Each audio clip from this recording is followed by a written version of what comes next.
Here at ASU, nobody likes walking. It's hot, it gets humid sometimes, and we don't want to go sweaty to class. So what do? We mostly longboard, use a bike, or walk. Those are really our only three ways of commuting. Now most people like to longboard. It's the most convenient, the boards are short, not too heavy, and easy to kind of take into the classroom or wherever you need to put them.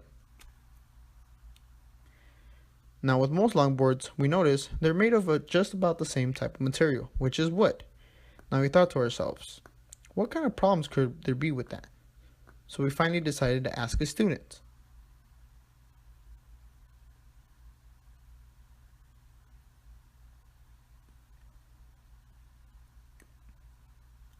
Chipping. That was the biggest problem the student told us. Now with chipping, the board would be unrepairable, just from simple damages as dropping the board or hitting something with it.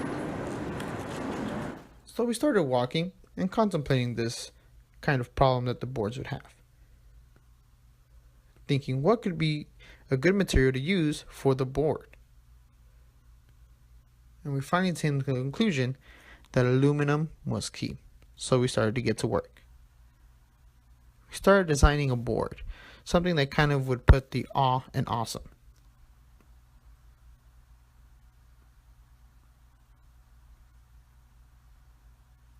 Little by little, after brainstorming, we started to get somewhere. Now, of course, we had to do our market research first. We noticed that with most kids, they had no problem with the board. It was either their first board or their second board. But just about 50% of the kids had about 3 or 4 boards, which meant this was actually a common error that the board makers had originally done. Wood breaks easily, thus being unrepairable and making students actually get new boards. That is why our main target for marketing are kids usually under the age of 18 to 25, college students.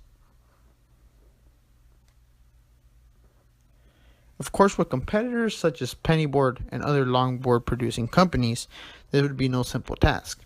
We need to find something to kind of differentiate ourselves from them, which would one be the material which the board is made of, which is aluminum, and then coming up with a crazy design, which is what we're doing here.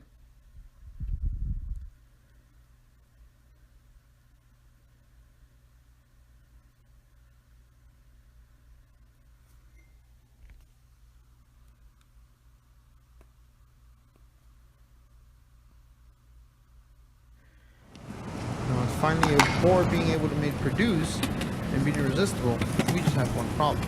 We need to find a way to produce it and put it on the market.